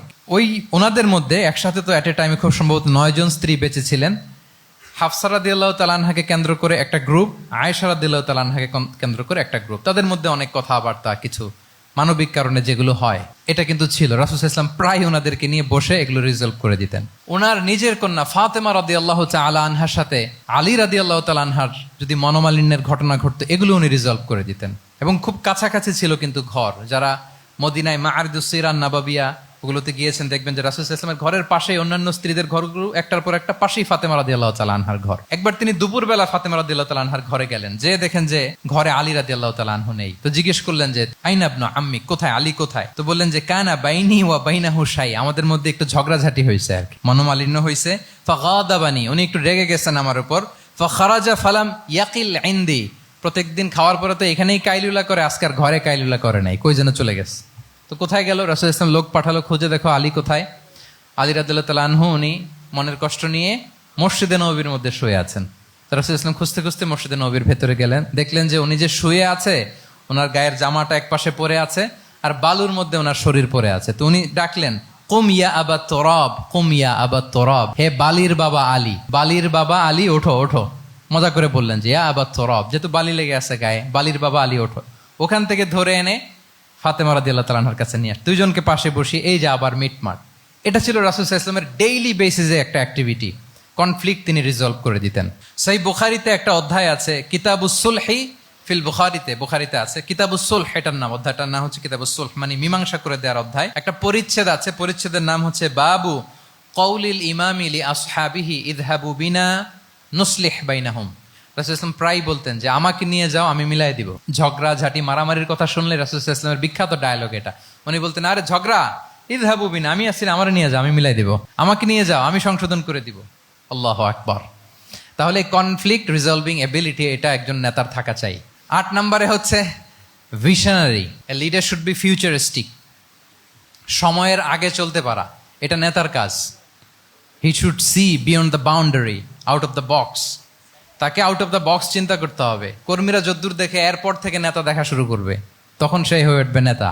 এটাকে বলে ভিশনারি। এই ট্রেটটা একটা লিডারশিপ ট্রেট, খুব গুরুত্বপূর্ণ লিডারশিপ ট্রেট, মানে ফারসাইটেডনেস থাকা, দূরদর্শিতা থাকা, ফিউচারিস্টিক অ্যাটিটিউডের হওয়া, সময়ের আগে চলতে পারা, মানে আগ থেকে আন্দাজ করতে পারা। রাসূল সাল্লাল্লাহু আলাইহি ওয়াসাল্লামের মধ্যে এটা ছিল। কেমন ছিল? ওনার দুই একটা উক্তি আমি কয়েকটা হাদিস শেয়ার করি। তিনি বলতেন, ইন্নাল্লাহা যাওয়ালি আল আরদা ফারাআইতু মাশআরিকাহা ওয়া মাগারিবাহা ওয়া ইন্না মুলকা উম্মতি সায়াবলুগু মুলকুহা মা যুবিয়ালি মিনহা। আল্লাহ তাআলা এই পৃথিবীটাকে ফোল্ড করে ছোট রেপ্লিকা বানিয়ে আমার সামনে তুলে ধরেছেন। ফারাআইতু মাশারিকাহা ওয়া মাগারিবাহা, আমি পৃথিবীর প্রাচ্য পাশ্চাত্য সবটুকুন দেখেছি। আর আমি যদ্দূর দেখেছি ঠিক তদ্দূর জায়গায় আল্লাহ তাআলা লা ইলাহার বাণী পৌঁছে দিবে। পৃথিবীতে এমন কোনো জায়গা আছে যেখানে লা ইলাহার ধ্বনি উচ্চারিত হয় না? এমন কোনো জায়গা নেই। তার মানে ফিউচারিস্টিক। সে 1400 বছর আগের কথা, যে পৃথিবীর আনাচে কানাচে কোথাও বাকি থাকবে না, সব জায়গায় ইসলাম পৌঁছে যাবে। অন্য জায়গায় বললেন, লা ইয়াবলাগান্না হাযাল আমরু মা বালাগাল লাইলু ওয়ান নাহার ওয়ালা ইয়াতরুকুল্লাহু বাইতা মাদার ওয়ালা ওয়াবার ইল্লা আদখালাহুল্লাহু হাযাদ দ্বীন। এই ইসলাম যেখানে দিন হয়, রাত হয়, পৃথিবীর যেখানে দিন রাত্রি সংগঠিত হয়, সব জায়গায় পৌঁছবে। এমন কোনো কাঁচা ঘর, পাকা ঘর, কোনো জঙ্গল, কোনো পাহাড়, কোনো ভূখণ্ড, এই পৃথিবীতে কোনো এমন কোনো জনপদ থাকবে না যেখানে ইসলামের বাণী পৌঁছবে না। সব জায়গায় পৌঁছে যাবে। আল্লাহু আকবার।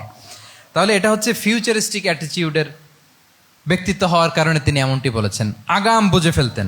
আপনারা হুদাইবিয়ার সন্ধির কথা জানেন না? হুদাইবিয়ার ট্রিটির কথা শুনেছেন না? 1400 সাহাবা গিয়েছিলেন ওমরা করতে, ওরা ওমরা করতে দিবে না, সন্ধি করো। তো কি সন্ধি? বলে যে রসুল্লাহ লেখা যাবে না, মুহাম্মদ রসুল্লাহ, নো রসুল্লাহ, রসুল্লাহ কাটো। সাহাবিরা বলে আমরা কাটতে পারবো না। রাসূল ইসলাম বললেন না না, কেটে ফেলো। কাটা হলো। এই বছর ওমরা করতে পারবো না, সাহাবারা বলে আমরা মানি না। রাসূল ইসলাম বললেন এটাও মেনে নাও। আগামী বছর আসবা ওমরা করতে, থাকতে পারবা মাত্র 3 দিন। কয়দিন? সাহাবিরা বলে অসম্ভব, এটা আমাদের ভূখণ্ড, আমরা যতদিন মনে চায় থাকবো। রাসূল ইসলাম বললেন না না, বাদশেদ না, মেনে নাও। মক্কা থেকে কোনো লোক মদিনায় গেলে আমাদেরকে মক্কায় ফেরত দিতে হবে, কিন্তু মদিনা থেকে কেউ মক্কায় আসলে আমরা ফেরত দেব না। দেখছেন ক্লজগুলো? দেখছেন একটার পর একটা, সবগুলো কাফিরদের পক্ষে যায়। কোনো সাহাবা রাজি হচ্ছেন না, কিন্তু আল্লাহ রাসূল সাল্লাল্লাহু আলাইহি ওয়াসাল্লাম কি বলেন? মেনে নাও, রাজি। কারণ সাহাবারা তো অতটুক দেখতে পারতেছে না। বলেন 3 তালা উপর থেকে, 3 তালা ভবন থেকে একজন মানুষ যদ্দূর দেখে, 30 তালা ভবনের উপর থেকে কি ওইরকমই দেখে? পানোরামিক ভিউ দেখে, সে অনেক বড় করে দেখে। আর 3 তালার উপর থেকেই সামান্য কিছু দেখে। রাসূল সাল্লাল্লাহু আলাইহি ওয়াসাল্লাম অনেক দূর দেখতে পাচ্ছিলেন। তিনি চিন্তা করলেন, কিছু বছর যদি আমাদের মধ্যে দাঙ্গা হাঙ্গামা যুদ্ধ বন্ধ থাকে, আমরা গ্লোবালি ইসলামকে ছড়াই দিতে পারবো। শান্তভাবে মদিনাতে একটা স্ট্রং ইসলামিক কমিউনিটি আমরা তৈরি করতে পারবো। আল্লাহু আকবার। এবং তিনি দেখতে পাচ্ছিলেন, ইন্না ফাতাহনা লাকা ফাতহাম মুবিনা, এই হুদাইবিয়ার এই চুক্তি, যেটা আদতে অ্যাপারেন্টলি মনে হচ্ছে সব আমাদের বিপক্ষে যায়, আসলে এইটাই আমাদেরকে ভূমি ধস জয় এনে দিবে। আল্লাহু আকবার। এবং সেটাই হয়েছে। 9 নাম্বার হচ্ছে রেজিলিয়েন্স। এটা একটা চমৎকার লিডারশিপ ট্রেট। রেজিলিয়েন্স মানে সংকট কাটিয়ে ঘুরে দাঁড়াবার সামর্থ্য, মানে যাকে কেউ থামাতে পারে না। আনস্টপেবল, আনস্টপেবল, কোনো কিছু তাকে থামাতে পারে না। লেগে থাকার মানসিকতা, টিকে থাকার মানসিকতা, সহজে হার না মানা, আবার ঘুরে দাঁড়ানো, এটার বলে রেজিলিয়েন্স। এই ক্যাপাসিটি, এই কোয়ালিটি রাসূল সাল্লাল্লাহু আলাইহি ওয়াসাল্লামের মধ্যে ছিল। হি ওয়াজ আনস্টপেবল, হ্যাভিং আনবিলিভেবল সাবর। কোনো কিছু রাসূল সাল্লাল্লাহু আলাইহি ওয়াসাল্লামকে থামাতে পারে নাই। পেরেছে? বলেন, পেরেছে কেউ থামাতে? ছোটবেলা থেকে স্ট্রাগল করে একটার পর একটা স্ট্রাগল ফেস করে বড় হয়েছেন। জন্মের আগেই তো ওনার পিতাকে আল্লাহ তাআলা উঠিয়ে নিলেন। তার মানে বাবাকে নিজ চোখে এই দুনিয়াতে আমাদের প্রিয় নবীজি দেখে যান নাই। আল্লাহ রাসূল সাল্লাল্লাহু আলাইহি ওয়াসাল্লাম ওনার বাবাকে, পিতাকে দেখছেন? দেখেন নাই। ওনাদের আমেনা এবং আব্দুল্লাহ, ওনাদের সংসার ছিল মাত্র সপ্তাহখানেক, 1 সপ্তাহ সংসার। এই সপ্তাহখানেকের সংসারেই আল্লাহ তাআলা রাসূল সাল্লাল্লাহু আলাইহি ওয়াসাল্লামকে ওনার মায়ের পেটে পাঠিয়েছেন। আব্দুল্লাহ চলে গেলেন ব্যবসায়, ফিরে আসার পথে ওখানেই মারা গেলেন, ইয়াসরিবে। তার মানে জন্মের আগেই বাবাকে হারালেন, ইয়াতিম হয়ে দুনিয়াতে আসলেন। এরপরে মাকে হারালেন, এরপরে দাদাকে হারালেন, এরপরে চাচাকে হারালেন। Physically, mentally torture, emotionally traumatise করার যত ধরন আছে কাফিররা করেছে, কোনো কিছু রাসূল সাল্লাল্লাহু আলাইহি ওয়াসাল্লামকে থামাতে পেরেছে? ওনার লাইফ থ্রেট ছিল। হিজরতের রাতে তো আল্লাহ তাআলা বললেন আজই যেতে হবে, না হলে হত্যার ষড়যন্ত্র হচ্ছে, ব্ল্যাক ম্যাজিক করা হয়েছে। রাসূল সাল্লাল্লাহু আলাইহি ওয়াসাল্লাম খাসির মাংস, খাসির যে বাজুর মাংস, এটা পছন্দ করতেন। খাইবারে এক ইহুদি নারী এই খাসির মাংসের মধ্যে বিষ মিশিয়ে, পয়জন দিয়ে রাসূল সাল্লাল্লাহু আলাইহি ওয়াসাল্লামকে খাইয়েছিল হত্যার জন্য, একটার পর একটা। বলেন, রাসূল সাল্লাল্লাহু আলাইহি ওয়াসাল্লামের মিশন থেকে এক চুল পরিমাণ ওনাকে পেছনে নেওয়া গিয়েছে? He was unstoppable.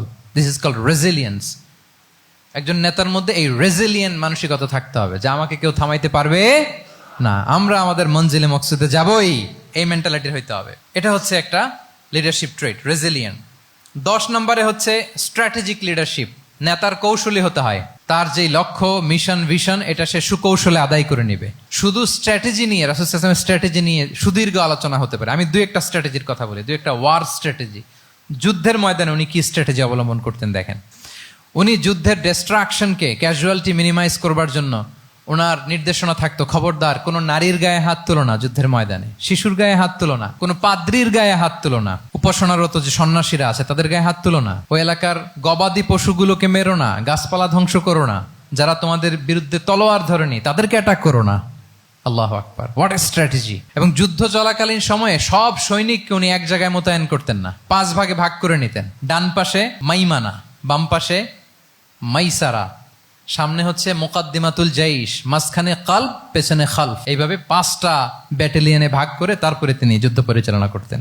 What a war strategy! বদরের যুদ্ধে যখন পৌঁছলেন মদিনা থেকে 130 কিলোমিটার দূরে, দূরে আফসা দেখা যায়, মরিচিকার মধ্যে দেখা যায় ওই যে মুশরিকরা ওখানে আসছে, কিন্তু তারা কতজন এটা তো বোঝা যায় না। তো কিছু ছেলে এই মরুভূমিতে থাকে, ওদেরকে পানি সরবরাহ করে। এদেরকে রাসূল সাল্লাল্লাহু আলাইহি ওয়াসাল্লাম জিজ্ঞেস করলেন যে কুরাইশরা যে আসছে তারা সংখ্যায় কত? এটা না জানলে তো উনি ওনার ওয়ার স্ট্র্যাটেজি ঠিক করতে পারবেন না, যুদ্ধের কৌশল। তো এরা বলে নাহনু লা নাদরি, আমরা জানি না কত।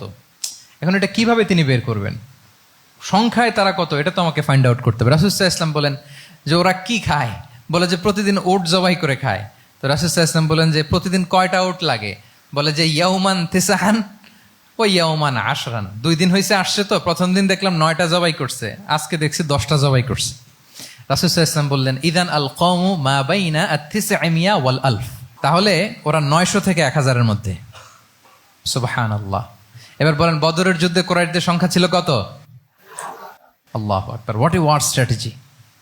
নমুনা দেখে বুঝে ফেলছেন কতজন তারা। এইভাবে রাসূল সাল্লাল্লাহু আলাইহি ওয়াসাল্লাম ওনার স্ট্র্যাটেজি নির্ধারণ করতেন। লোকেশন শেয়ার করতেন না। সুবহানাল্লাহ। কোথায় যাবেন বলতেন না, চলো চলো বলে ছুটতেছেন। কোথায় যাবেন উনি জানেন। অ্যাটাক করবেন এই দিকে, ডান দিকে। অ্যাটাক করবেন কোন দিকে? কিন্তু মদিনা থেকে বের হতেন বাম দিক দিয়ে। অ্যাটাক করবেন উত্তরে, মদিনা থেকে বের হতেন কোন দিক দিয়ে? দক্ষিণ দিক দিয়ে। যে রাতে হিজরত করবেন মদিনা উত্তর দিকে, উনি দক্ষিণ দিকে চলে গেছেন গারে সাউরে 3 দিন থেকে আগে, ওরা যাতে বুঝতে না পারে। সুবহানাল্লাহ। এটা ছিল রাসূল সাল্লাল্লাহু আলাইহি ওয়াসাল্লামের ওয়ার স্ট্র্যাটেজি। এবং সবাই যেই পথে মক্কা থেকে মদিনা যায় উনি কিন্তু ওই পথে যাননি। ক্যারাভেনগুলো, কাফেলাগুলো যেই পথে মক্কা থেকে মদিনায় ইউজুয়াল রুট যেটা, যাননি। সাওয়াহেলি পথে সাগরের পাশ দিয়ে স্পেশাল একজন গাইড ভাড়া করে তিনি গিয়েছেন। আল্লাহু আকবার। This is call strategy. তাহলে স্ট্র্যাটেজিক লিডারশিপ লাগবে, একজন নেতার স্ট্র্যাটেজিক প্ল্যানিং ঠিক করা লাগবে, এটা তাকে সামনের দিকে আগাতে অনেক সহায়তা করবে।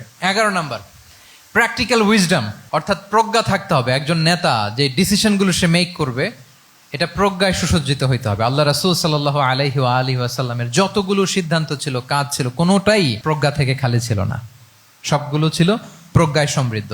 ভুরি ভুরি উদাহরণ হাজির করা যেতে পারে। আমি 2টা উদাহরণ দেই, মাক্কি জীবনের একটা উদাহরণ দিই। রাসূল সাল্লাল্লাহু আলাইহি ওয়াসাল্লাম মক্কাতে নবুয়তের 5ম বৎসরে যখন নও-মুসলিম সাহাবাদের উপর অত্যাচারের মাত্রা মারাত্মক বেড়ে গেল, রাসূল সাল্লাল্লাহু আলাইহি ওয়াসাল্লাম সাহাবাদেরকে হিজরতে পাঠালেন। বলেন তো কোথায় পাঠিয়েছিলেন? সবাই বলুন। আবিসিনিয়াতে, বর্তমান ইথিওপিয়া, ইরিত্রিয়া, ওই এরিয়াতে, আবিসিনিয়াতে তিনি পাঠালেন। বললেন যে দেয়ার ওয়াজ এ জাস্ট কিং আসহামা নেগাস। বললেন যে ওখানে আবিসিনিয়াতে যাও, ওখানে আসহামা নামে নাজ্জাশী একজন বাদশাহ আছে, খুব ভালো। তাদেরকে পাঠালেন নবুয়তের 5ম বৎসরে। যেতে লাগলো, এক এক সময় এক এক সাহাবী যায়, যে ওখানে বড় একটা বেস তৈরি হলো, মুসলিম কমিউনিটি তৈরি হলো। এরপর 13 বছর পরে মাক্কি জিন্দেগির 13 বছর শেষ করে নবুয়তী রাসূল ইসলাম কোথায় চলে গেলেন? মদিনায়। মদিনায় যে রাসূল ইসলাম একটা ইসলামী স্টেট তিনি প্রতিষ্ঠা করলেন। 1ম হিজরি যায়, 2য় হিজরি যায়, একটার পর একটা যুদ্ধ যায়, মুসলিম কমিউনিটি বাড়ে, কমপ্লিট ইসলামিক স্টেট হয়ে যায়। কিন্তু ওই আবিসিনিয়া থেকে ওই গ্রুপ আর ফিরে না। নবুয়তের 5ম বৎসরে যে গ্রুপকে রাসূল ইসলাম জাফর ইবনে আবু তালেবের নেতৃত্বে আবিসিনিয়ায় পাঠিয়েছিলেন, তারা মদিনায় কোন হিজরিতে আসছে জানেন? এইটা যদি কেউ উত্তর দিতে পারে তাহলে বুঝবো he is very genius in সিরাত। 9ম, 7ম, মাশাআল্লাহ। কয়জন বলছে? এটা জানতেন কে কে? হাত তোলেন। মাশাআল্লাহ, অনেক জিনিয়াস আছে তো এখানে। হ্যাঁ, লটস অফ জিনিয়াস, মাশাআল্লাহ, মাশাআল্লাহ, তাবারাকাল্লাহ। জি, 7ম হিজরিতে এসেছিলেন জাফর ইবনে আবি তালেবের নেতৃত্বে। এখানে হিকমা, রাসূল সাল্লাল্লাহু আলাইহি ওয়াসাল্লামের উইজডমের ব্যাপারটা হচ্ছে, রাসূল সাল্লাল্লাহু আলাইহি ওয়াসাল্লাম আছেন মদিনাতে, একের পর এক কোরআনের আয়াত নাজিল হচ্ছে, আহকামগুলো সাহাবারা প্র্যাকটিস করতেছে, মসজিদে নববী হলো, ইসলামিক স্টেট হলো, বদরের যুদ্ধ হলো, উহুদ হলো, খন্দক হয়ে গেল, সব হয়ে যায়। কিন্তু ওনারা ফিরেন না কেন? ওনারা ফিরলেন সেই 7ম হিজরিতে খায়বার বিজয়ের পরে। এবং যেদিন জাফর ইবনে আবি তালেব আবিসিনিয়া থেকে সবাইকে নিয়ে ফিরলেন, রাসূল ইসলাম এত খুশি হলেন, উনি বললেন বি আইয়িহিমা আনা লা আদরি বি আইয়িহিমা আনা আফরাহ বি ফাতহি খাইবার আও বি কুদুমি জাফর। আজকে কোনটাতে আমি বেশি হ্যাপি আমি জানি না, আমার ভাই জাফরকে পেয়ে নাকি খাইবার বিজয়ের কারণ। আমি কনফিউশনে পড়ে গেছি যে এইটাতে বেশি খুশি হইলাম নাকি ওইটাতে। এর কারণ হচ্ছে রাসূল ইসলাম অপেক্ষা করতেছিলেন যে মদিনা এই স্টেটটাকে আগে ইন্টারনাল এবং এক্সটার্নাল যত থ্রেট হতে পারে সবগুলো থেকে আগে সেফ জোন বানাতে হবে। এমনও হতে পারে মদিনা হাতছাড়া হয়ে যেতে পারে। মদিনা যদি হাতছাড়া হয়, মদিনা থেকেও যদি আমার হিজরত করা লাগে, আমি কই যাব? ওইটারে সেকেন্ড বেস, প্ল্যান বি হিসেবে রেখে দিছিলেন যে জাফর তুমি আইসো না, তুমি থাকো, নতুন নতুন যা আয়াত আসবে আমি সাহাবী দিয়ে এই বিধানগুলো পাঠাবো, ওখানে প্র্যাকটিস করতে থাকো, ইউ উইল বি ফাইন দেয়ার, থাকো, আশা লাগবে না। থাকতে থাকতে 7ম হিজরি পর্যন্ত, খন্দকের যুদ্ধের মাধ্যমে যখন কুরাইশদের 20 দাঁত ভেঙে দেওয়া হলো, 7ম হিজরিতে যখন খায়বার দুর্গ বিজয় হয়ে গেল, now Islam came as a regional super power. রাসূল ইসলাম বুঝলেন আর ইন্টারনাল থ্রেটও নাই, এক্সটার্নাল থ্রেটও নাই, এবার আর কোনো টেনশন নাই। জাফর ইবনে আবি তালেবকে চিঠি পাঠালেন, তিনি বিশাল বাহিনী নিয়ে মুসলিমদেরকে নিয়ে তিনি ব্যাক করলেন মদিনাতে। আল্লাহু আকবার। This is call wisdom, practical wisdom. রাসূল সাল্লাল্লাহু আলাইহি ওয়াসাল্লামের এইভাবে এমন কোনো সিদ্ধান্ত নাই যেটার পেছনে প্রজ্ঞা ছিল না, প্রত্যেকটা সিদ্ধান্ত ছিল প্রজ্ঞায় সুসজ্জিত। আমরা যদি মদিনার একটা উইজডমের কথা খেয়াল করি, খুব সংক্ষেপে বলি, মদিনাতে আল্লাহ রাসূল সাল্লাল্লাহু আলাইহি ওয়া আলিহি ওয়াসাল্লাম, মদিনার সোসাইটিতে মুনাফিক কারা বলেন তো? এটা কি রাসূল সাল্লাল্লাহু আলাইহি ওয়াসাল্লাম জানতেন না? জানতেন কিনা বলেন? এই জানাটা কি ধারণা বেজ, মানে মনে হয় ও মুনাফিক এরকম, নাকি গাইডেড বাই ওয়াহি, গাইডেড বাই রেভেলেশন? স্বয়ং আল্লাহ তাআলা জানিয়ে দিয়েছেন। এরপরও কোনোদিন রাসূল সাল্লাল্লাহু আলাইহি ওয়াসাল্লাম মানুষের সামনে কাউকে মুনাফিক বলে পরিচয় করিয়ে দেন নাই। মদিনার সোসাইটিতে কেউ জানতো না, বুঝতে পারতো আচরণ মুনাফিকের মতো, কিন্তু রাসূল ইসলাম কখনো বলেন নাই যে ও মুনাফিক। কখনো বলছেন? বলেন নাই। চিন্তা করছেন? আমরা তো কথায় কথায় ফেসবুকে মন মতো না হইলে কি লিখি? বেসড অন অ্যাজাম্পশন, আমার মন মতো হয় নাই, ও মুনাফিক। কিন্তু ওহী দ্বারা সুনিশ্চিত হয়েও রাসূল সাল্লাল্লাহু আলাইহি ওয়াসাল্লাম কাউকে মুনাফিক বলে অ্যাড্রেস করেন নাই। আল্লাহু আকবার। কেন করেন নাই? মুসলিম সাহাবারা চটে যাবে, মুনাফিকদেরকে হত্যা করবে, তখন মুশরিকরা, কোরাইশরা, ইহুদিরা কি বলবে? যে মুহাম্মদের অনুসারীরা একে অন্যকে হত্যা করে। কারণ মুনাফিকরা তো অন্য সাহাবীদের মতো তারাও মসজিদে নববীতে এসে রাসূল সাল্লাল্লাহু আলাইহি ওয়াসাল্লামের পেছনে নামাজ পড়তো। অ্যাপারেন্টলি দেখতে তো তারাও মুমিন, দেখতে তারাও কি মুমিন, কখনো রাসূল সাল্লাল্লাহু আলাইহি ওয়াসাল্লাম বলেন না। তবে হুযায়ফা ইবনুল ইয়ামান রাদিয়াল্লাহু তাআলা আনহু নামে একজন সাহাবী, উনি মদিনার গোয়েন্দা বিভাগের প্রধান ছিলেন রাসূল সাল্লাল্লাহু আলাইহি ওয়াসাল্লামের। উনাকে বলে গিয়েছিলেন কারা কারা মুনাফিক, নামের লিস্টটা অ্যাজ এ রেফারেন্স শুধু উনাকে বলেছিলেন, আর কাউকে বলেন নাই। এজন্য ওমরে ফারুক রাদিয়াল্লাহু তাআলা আনহু যখন মদিনার খলিফা, তখন তিনি কেউ মারা গেলে ওনাকে যখন জানাজার ইমামতির জন্য বলা হতো, উনি দেখতেন যে ওই জানাজায় হুযায়ফা গিয়েছে কিনা। যদি হুযায়ফা ইবনুল ইয়ামান ওখানে যেতেন, উনি ওই নামাজের ইমামতি করতেন। আর যদি দেখতেন ওইখানে হুযায়ফা নাই, ওইখানে ওমরও নাই রাদিয়াল্লাহু তাআলা আনহু, আল্লাহু আকবার, তিনি কৌশলে পাশ কাটিয়ে বলতেন অন্য কেউ এই নামাজের ইমামতি করে দাও, আমি যাব না। আল্লাহু আকবার। তাহলে রাসূল সাল্লাল্লাহু আলাইহি ওয়াসাল্লামের উইজডম দেখেন, তিনি কমিউনিটির মধ্যে ইউনিটি ধরে রাখার জন্য কখনো মুনাফিকদের নাম বাই নেম তাদেরকে চিনতেন, কখনো ডিসক্লোজ করেন নাই। আল্লাহু আকবার, দিস ইজ কল্ড উইজডম। 12 নম্বর হচ্ছে, লাস্ট পয়েন্ট হচ্ছে succession management. A good leader produces a good leader, a true leader produces a true leader. একজন ভালো নেতা সে ভালো নেতা তৈরি করে, কি বলেন? একজন যোগ্য নেতা আরো যোগ্য উত্তরসূরি তৈরি করে, ঠিক কিনা বলেন? আমি শুধু নেতা, নেতৃত্বের সব গুণ আমার মধ্যে খালি হাবুডুবু খায়, আমি কাউরে নেতা বানাতে পারলাম না, তো আমি চলে যাওয়ার পরে আমার দল চালাবে কে, আমার দেশ চালাবে কে, এই উম্মাকে নেতৃত্ব দিবে কে? রাসূল সাল্লাল্লাহু আলাইহি ওয়াসাল্লাম নিজে যেমনি অনুসরণীয় নেতা ছিলেন, অনুকরণীয় নেতৃত্ব দিয়েছেন, তিনি এরকম নেতৃত্ব তৈরিও করে গিয়েছেন, ঠিক কিনা বলেন? আল খোলাফা আর রশিদিন আল মাহদিন, তাদের কথা যদি খেয়াল করেন, আবু বকর রাদিয়াল্লাহু তাআলা আনহুর ব্যাপারে তো ওনার প্রচ্ছন্ন কিছু ইঙ্গিতও ছিল। ওনার অবর্তমানে নামাজ পড়িয়েছে কে মসজিদে নববীতে? আবু বকর রাদিয়াল্লাহু তাআলা আনহু। ওনার হজ পালনের আগে হজের জন্য পাঠিয়েছিলেন কাকে? নবম হিজরিতে আবু বকর রাদিয়াল্লাহু তাআলা। এগুলো ছিল প্রচ্ছন্ন ইঙ্গিত। এবং সাকিফায়ে বনু সাঈদাতে ওমরে ফারুক বললেন যে আপনাকেই আমরা নেতা মানি, সবাই এক বাক্যে মেনে নিল। আজও ওই জায়গাটা মসজিদে নববীর এক পাশে সাকিফায়ে বনু সাঈদার বড় সাইনবোর্ড আছে, ওখানে বিকেলবেলা আনসারী সাহাবারা বসে গল্প করতেন। ওই জায়গাতে আবু বকর রাদিয়াল্লাহু তাআলা আনহুর খলিফা নির্বাচনের ব্যাপারটা ঘটেছিল। উনি ওসিয়ত করে গিয়েছিলেন ওমরে ফারুক রাদিয়াল্লাহু তাআলা আনহু খলিফা হবেন। ওমরে ফারুককে যখন অ্যাসাসিনেশন করা হলো, উনি একটা প্যানেল করে দিয়ে গেলেন। সেখান থেকে ওসমান রাদিয়াল্লাহু তাআলা আনহু হলেন। ওসমান রাদিয়াল্লাহু তাআলা আনহুর হত্যা পরবর্তী উদ্ভূত পরিস্থিতিতে আলী রাদিয়াল্লাহু তাআলা আনহু হলেন। একজনের চেয়ে আরেকজন শ্রেষ্ঠ, একজনের চাইতে আরেকজনের মানাকে অসাধারণ, অসাধারণ। এই যে নেতৃত্ব রাসূল সাল্লাল্লাহু আলাইহি ওয়াসাল্লাম এটা জীবদ্দশায় তৈরি করেছেন। যার যেখানে ক্যাপাসিটি দেখেছেন তাকে ওই দিকে উদ্বুদ্ধ করেছেন। যার মধ্যে যুদ্ধের ব্যাপারে জ্ঞান দেখেছেন তাকে যুদ্ধের সেনাপতি বানিয়েছেন। Khalid bin Walid, chief of the Muslim military, মুসলিম বাহিনীর সেনাপ্রধান ছিলেন কে? খালিদ বিন ওয়ালিদ।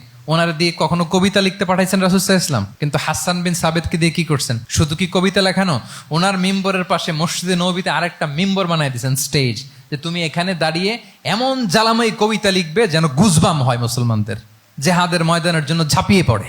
তাহলে খালিদ বিন ওয়ালিদকে দিয়ে এক কাজ করিয়েছেন, হাসান বিন সাবিতকে দিয়ে আরেক কাজ করিয়েছেন। মুআয ইবনে জাবাল রাদিয়াল্লাহু তাআলা আনহু প্রশাসনিক কার্যক্রম ভালো বুঝতেন। মদিনা রাষ্ট্রের সবচাইতে বড় সিনিয়র আমলা ছিলেন মুআয ইবনে জাবাল, ইয়ামানের গভর্নর করে পাঠিয়েছেন। ওনার এটাতে যোগ্যতা ছিল। যার যেখানে তিনি প্রতিভা দেখেছেন ইসলামের কল্যাণে, রাসূল সাল্লাল্লাহু আলাইহি ওয়াসাল্লাম ওই প্রতিভাগুলোকে কাজে লাগিয়েছেন। এইভাবে ওনার সাকসেশন ম্যানেজমেন্টকে উনি গড়ে তুলেছেন।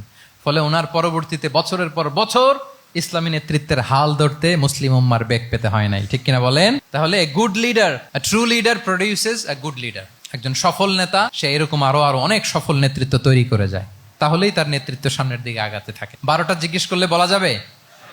হ্যাঁ, নোট করে রাখছেন বোধহয় না? খুব খুশি হয়েছে আমি, মাশাআল্লাহ। শ্রোতা যদি ভালো হয়, শ্রোতা যদি দেখি যে না আমার সাথে সাথে মাথা নাড়ায়, রেসপন্স করে, উত্তর দেয়, তখন কথা বলতেও ভালো লাগে।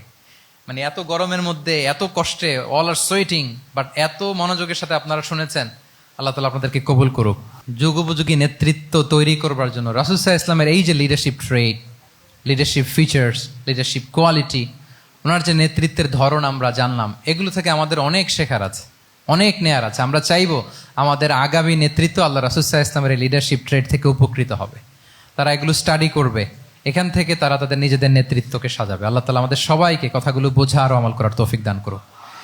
আমি আবারও মিনার চট্টগ্রাম বিশ্ববিদ্যালয়কে অন্তরের অন্তঃস্থল থেকে শুভেচ্ছা জানাই এরকম চমৎকার প্রোগ্রামের আয়োজন করবার জন্য। ইউনিভার্সিটি অথরিটিকে আমি শুভেচ্ছা জানাই এবং আমার মাথার তাজ সম্মানিত শিক্ষক মণ্ডলীকে শুভেচ্ছা জানাই এবং প্রিয় শিক্ষার্থী বন্ধুদেরকে আবারও প্রাণঢাল অভিনন্দন জানিয়ে রাসূল সাল্লাল্লাহু আলাইহি ওয়াসাল্লামের নেতৃত্বের উপর প্রফিটিক লিডারশিপ টপিকে এই আলোচনা আমি এখানেই শেষ করছি। হাদা মা ইনদি ওয়াল ইলমু ইনদাল্লাহি আলাইহি তাওয়াক্কালতু ওয়া ইলাইহি উনীব। ওয়াসসালামু আলাইকুম ওয়া রাহমাতুল্লাহি ওয়া বারাকাতুহু।